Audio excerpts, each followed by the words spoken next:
Hi everyone, I'm Mom Sandra. I'm Ben, son. Good to see you all.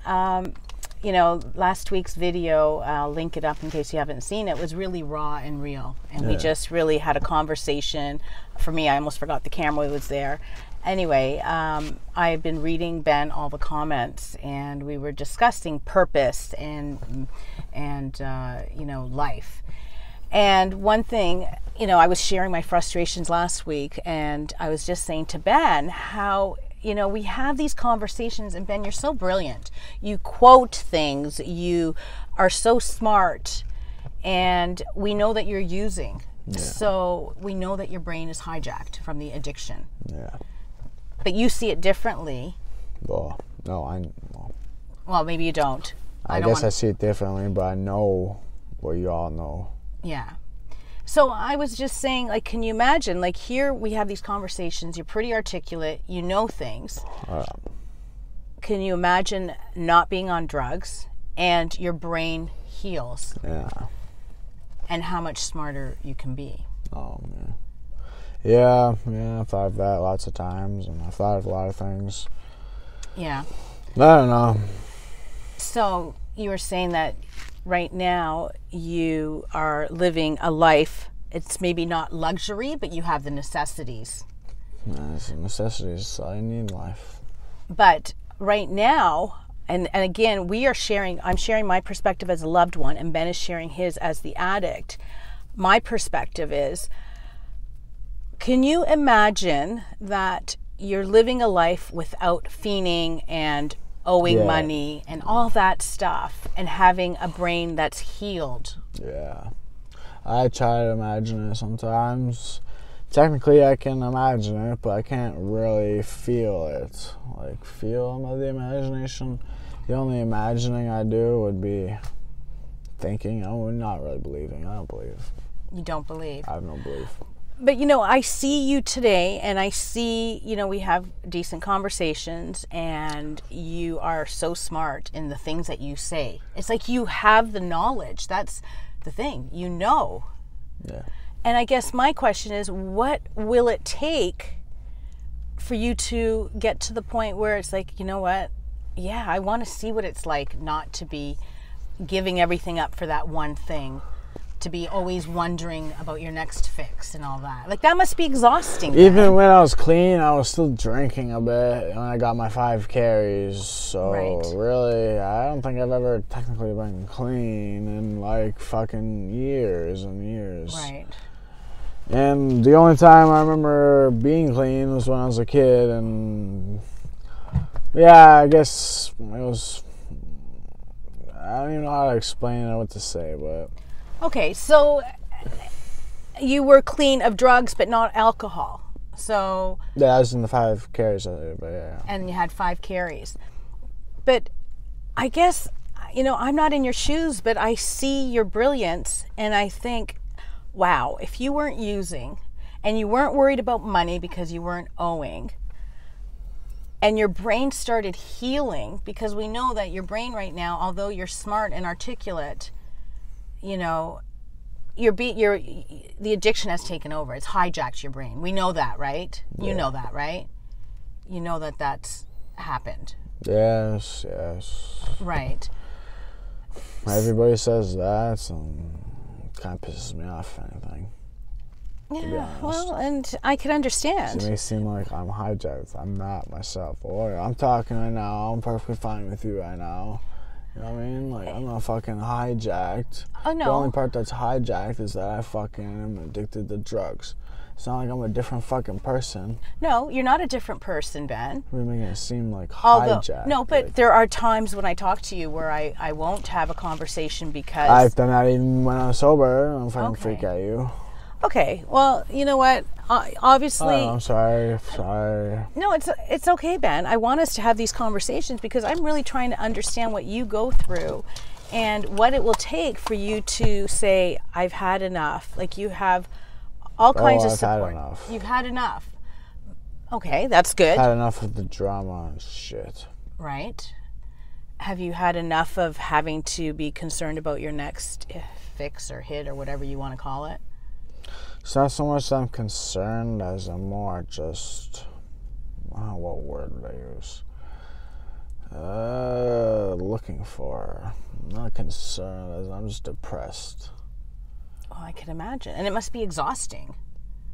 Always like trying to figure out how you're going to do this.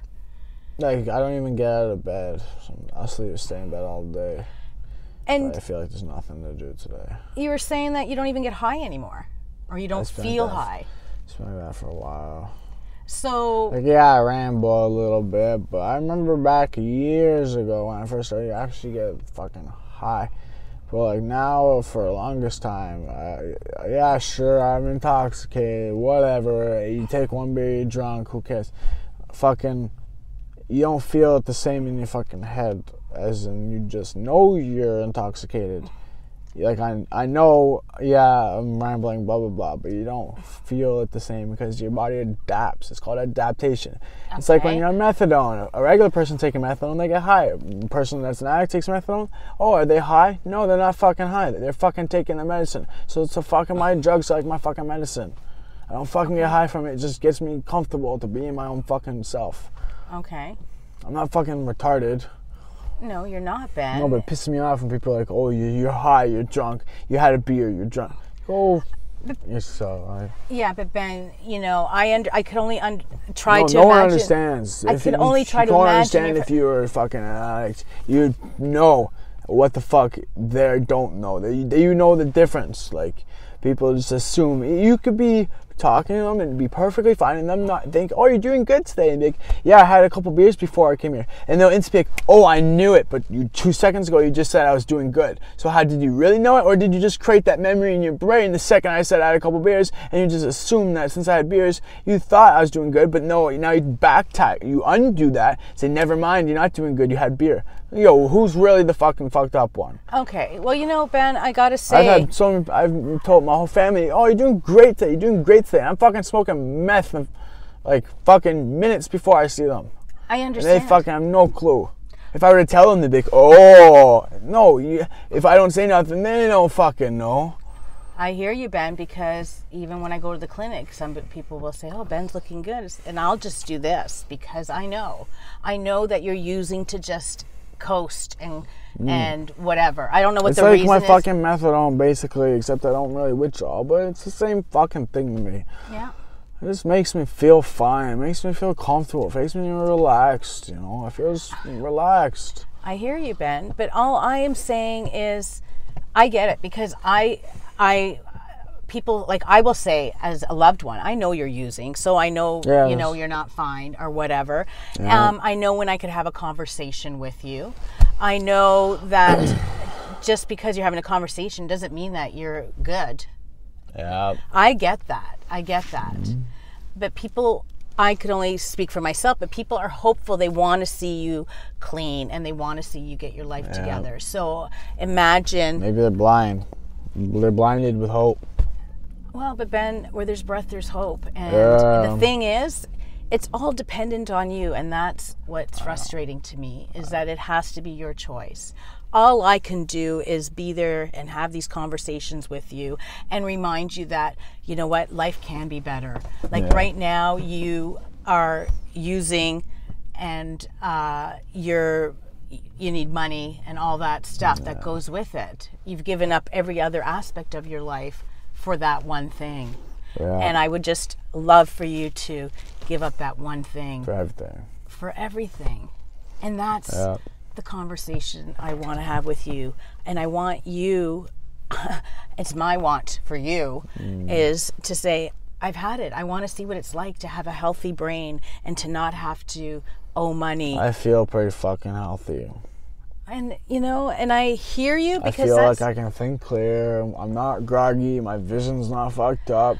My body doesn't hurt. You know what I mean? Like, but with that, you owe money, and the more you owe, the more you use, the more you're going to owe. More you stress. And the cycle is going to get really bad. You know, it's get really bad. Well, it has been bad, but it can only get worse, right? Oh, yeah. Like, and if I don't get the money, then it's going to get really bad. Exactly. So and kind of at that point where it's getting really hard to keep up, like fucking really, okay, so Ben, really hard to keep up. You have to come to the realization. I could speak words and I could say what I think, but you need to come to the realization when you're ready that that debt's going to continue until you quit, because you know it's a vicious cycle. Oh, fuck, I know that for a long time now. So just because you know something doesn't mean you can always do something about it. But you can. You always have choices. You may not feel like the choice is there, but it's always there. I know it's there, but I guess I don't want it enough. But I don't want to have to wait till a moment where I have to, because that's when I'm just going to want to fucking kill myself. Well, then... Because I'd rather die than fucking go through some fucked up shit. You know what I mean? Well, then, you know, I hear you, and I hear you saying what you don't want to go through, and you don't want it to get worse, and you don't want to learn the hard way. You've said that before. I've learned the hard way my fucking whole life. Okay, so when is this insanity going to end? Fuck, I know. Right? Like, that's the bottom line. And sometimes I think I won't do it, or I'll stop, or... after the day's like over and I'm going to bed, I'm like, tomorrow's a new day. Tomorrow's a fresh start. Blah, blah, blah. But then, you know, it never fucking happens. But it's what you do differently. You need to I'm kind of giving up on myself, to be honest. I kind of just want to give up on myself. I already kind of am not trying. Because everybody says, you're not trying, man. You're not trying, Ben. You're not trying. Are you trying? You would have been better by now. You're not trying. Okay, like, stop for a minute. You are always talking about all those negative things people say. And you focus on that. Start focusing. What if you started focusing on all the positive things that people say, all the support that you have, all the things you can do? I don't feel like I'm allowed to compliment myself. Then don't compliment yourself. Take in what people are saying. I'm not allowed to accept compliments either. But that's part of I'm not supposed to feel good. That's what I feel. I'm not supposed to have positivity. You know, it's hard for me to believe. Like, I know I'm smart. I know I'm a nice person. I know this. I know that. Okay, good. But I don't feel like I'm allowed to embrace it or be proud of it or have it. Well, I never talk good about myself because I feel like that's bragging or boosting.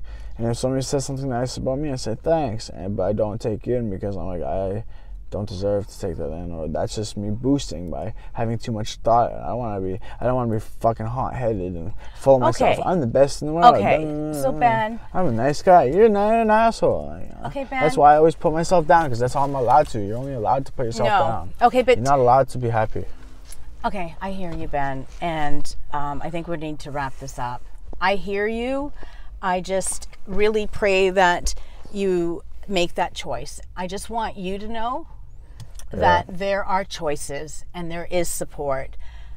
And so when you're ready, then we can make change. And it's not easy. We know that, and it's harder than heck. But in the end, and we've gotten stories from many people that have been recovered for 15 years or more, or a year, and they all feel you because they've all been there. Yeah. So, like I said, I've read all the comments to Ben, and we truly appreciate it. We have all kinds of perspectives. The support is there, but in the end, it's up to me. It's up to you, buddy. I know. It's up to you. And I just don't feel like I have it, or I care enough for it. I love you, Ben. You know I love you. You know I will support recovery. I will support change. I am there for you. Meanwhile, as a loved one, because there are many people in my position, because we know it's a family disease, there is support out there for you. All I can say is what's helped me is working on myself and being able to have these conversations, because there's many that can relate to my position here. And the only reason I'm not freaking out and going crazy, because there was a time when we couldn't have these conversations, it's because I've been focusing on me. So whether you are a loved one or the addict, please know there is support out there for you. I will link up our last video and some support sites below. So reach out, and thank you so much for following us, and all your support and love. We really appreciate it. Right, Ben? Yeah. My mom reads it. I like hearing it. And remember, please, where there is breath, There's hope. amen. Peace, everybody. Take Cheers. care.